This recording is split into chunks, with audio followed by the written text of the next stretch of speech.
Hello, besties. I hope you're having a wonderful day. What have you eaten today? Anyways, join me. Let's make jollof rice.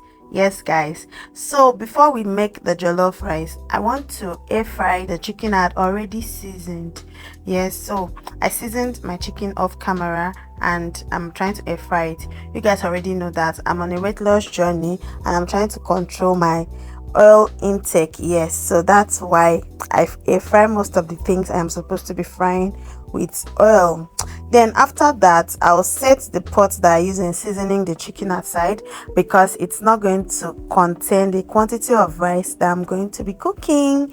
So normally, guys, I eat rice every Sunday. Like Sundays are my cheat days, so that's the only time you can come to my house and eat something that contains lots of carbs. Yes, so this particular jollof rice, I wanted to like add some diced gizzard because I saw some gizzard in the freezer that has been there for long and I decided to put it to use.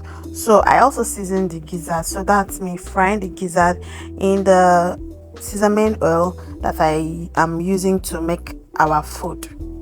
Then I put in my onions and let it saute. Yeah, you let it saute so that your food once you fry your onions first when you're cooking rice, you've already won. Let me just put it that way.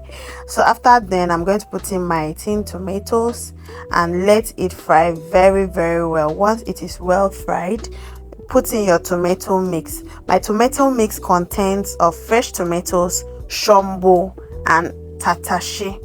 That's my tomato mix. That's how I do my tomatoes. So I always do it and keep because that's what we use in the restaurant.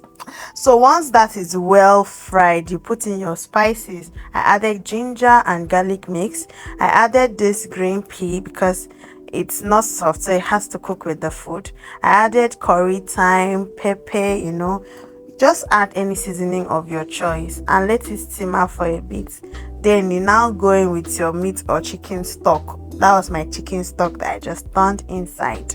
And then, guys, you now put in the master of the show, your rice, your already cooked or parboiled rice.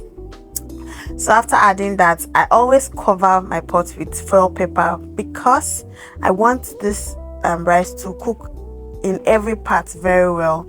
So after I'll open the pot and check that the rice is done. Then I'll just turn the from the down part up. Then I'll cover it again for a bit. Then when that is ready, I now turned in my diced fried gizzard and the remaining onions that I didn't put because also I love the taste of onions when I'm eating my rice. I love the freshness of the onions. Yes, so if I also had veggies, I would have added it. Then, guys, my chicken was already ready at this point and it is time to serve.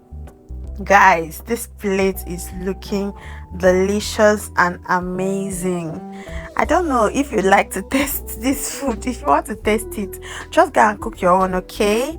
Just go and cook your own and you can just tag me if you're going to be following my own recipe. I had this with salad and the chicken and it was absolutely tasty. Would you be trying this video? I'll see you in my next vlog. Bye bye.